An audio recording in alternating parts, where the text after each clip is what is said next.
Alright, part 3 and the final part of explaining the Halloween timelines and storylines. Let's jump into it. So, timeline 2. So, of course, the whole timeline starts at the 1978 original and Halloween 2. Oh, you haven't watched part 2 where I explain those movies. Okay, fine, I'll wait. Go on, go watch it. I'm waiting. You've watched it? Okay, good. For those who needed to catch up, and, for those who watched it, I'm sorry to keep you waiting. So, this timeline, I don't know, it's a bit of conspiracy, because H20, which is what the movie jumps into, takes place 20 years later, so in 98, where Jamie Lee Curtis, Laurie Strode, has faked her own death and has gone under a new identity of Carrie Tate. Now, some people believe that this timeline fits in with the original one with, her daughter Jamie Lloyd, because, again, Laurie's dead in those movies, but some people say that those are just moot and omitted because of H20. I like to think they're moot, especially because of Curse of Michael Myers. But I digress.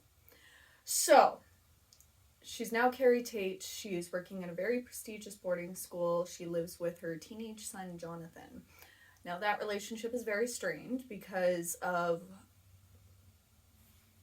Carrie's...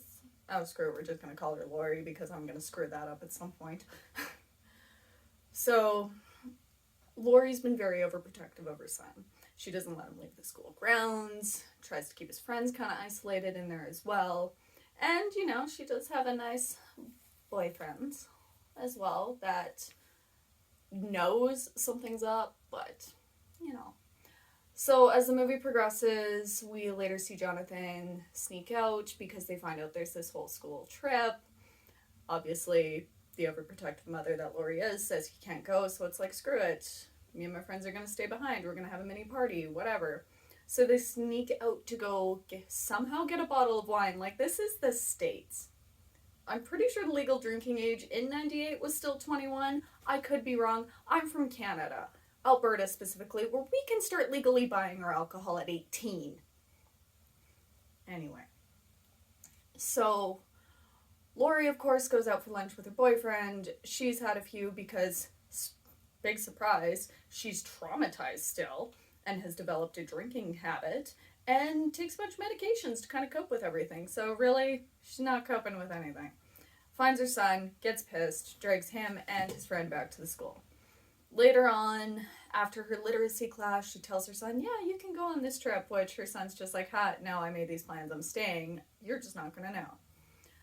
Later on that night, we see Laurie and her boyfriend, they're carving a pumpkin, and she finally comes clean about who she is, where she comes from, Michael Myers, all of that stuff.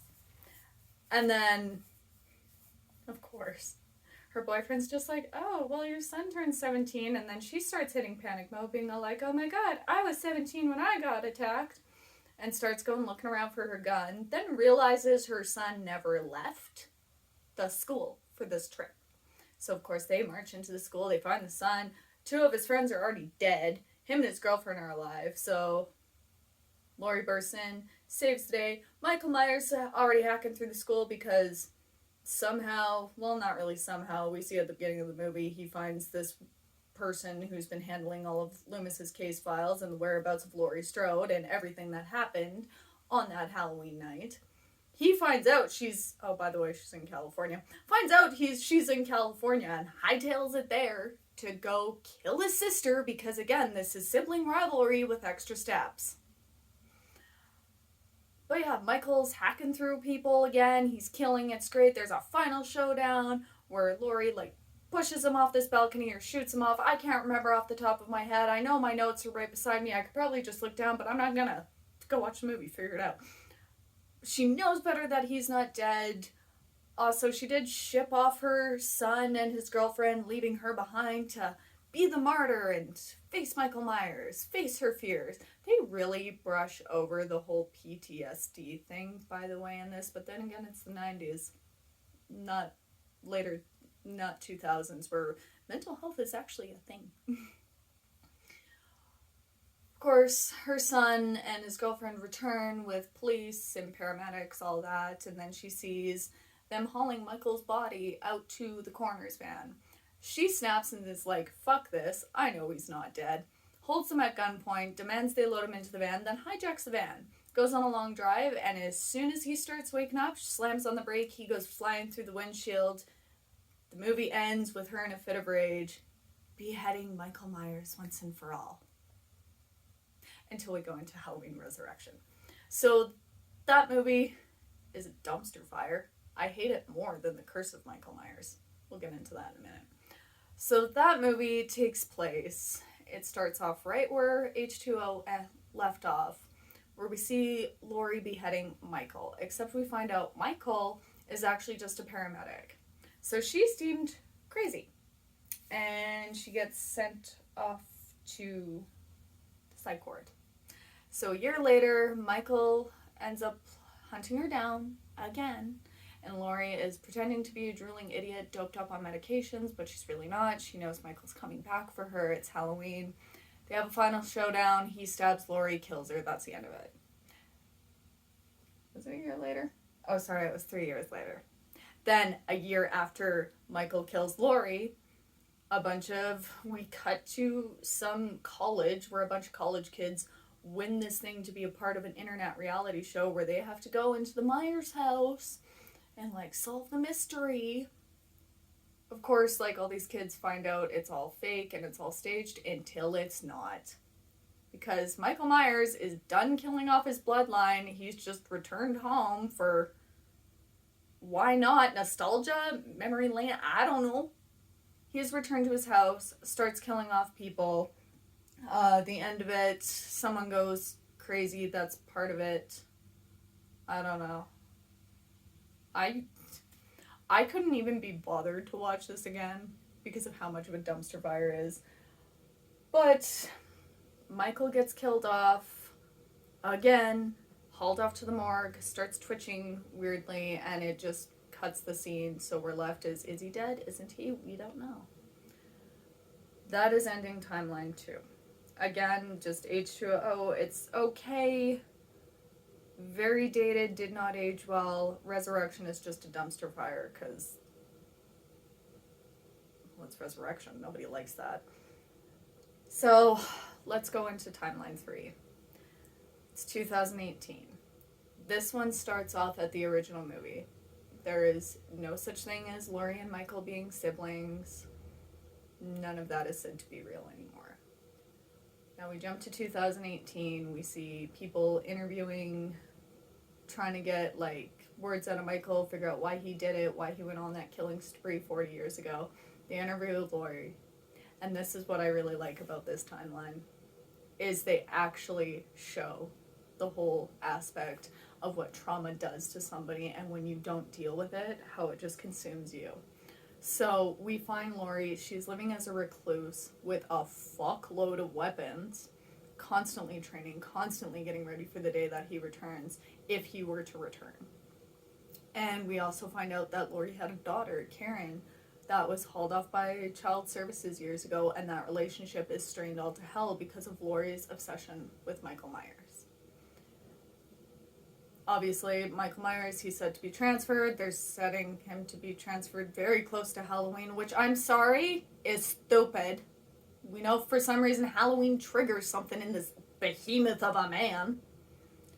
I digress. He sets free, starts coming after people, starts killing people again. We think at one point, he's the good guy, which I almost lost my mind in the theater when I saw, but then he kills his doctor, so whatever.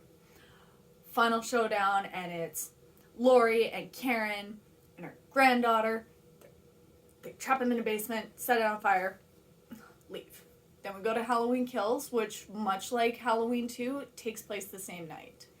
Laurie's in the hospital, a lot more mortally wounded than she was in 1978. We see that at the beginning. But this one, it goes into not only how Michael Myers traumatized this woman, but traumatized an entire town. because we get to see Tommy Doyle, Lindsay Wallace, so many faces from the original that survived Michael Myers. And he just goes on a killing spree. Now, unfortunately, with Halloween kills, they kind of go into this whole mob mentality, which we've seen before, but I'll get into that when I do my personal rankings on these movies.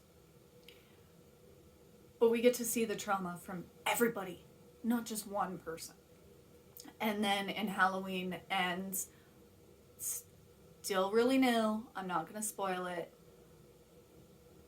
but we get to see the recovery process and how these people finally put this demon to sleep and are trying to move on with their life.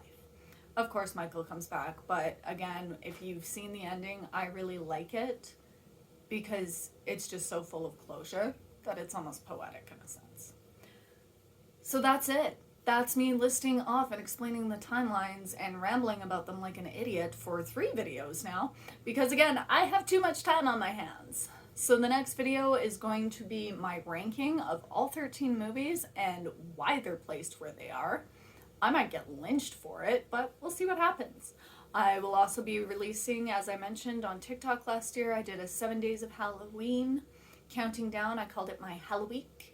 I'm going to be doing a video on my 7 movies to get me in the spooky spirit, and also this year's Halloween has been heavy metal horror, so there will be a video on all 7 of those put together.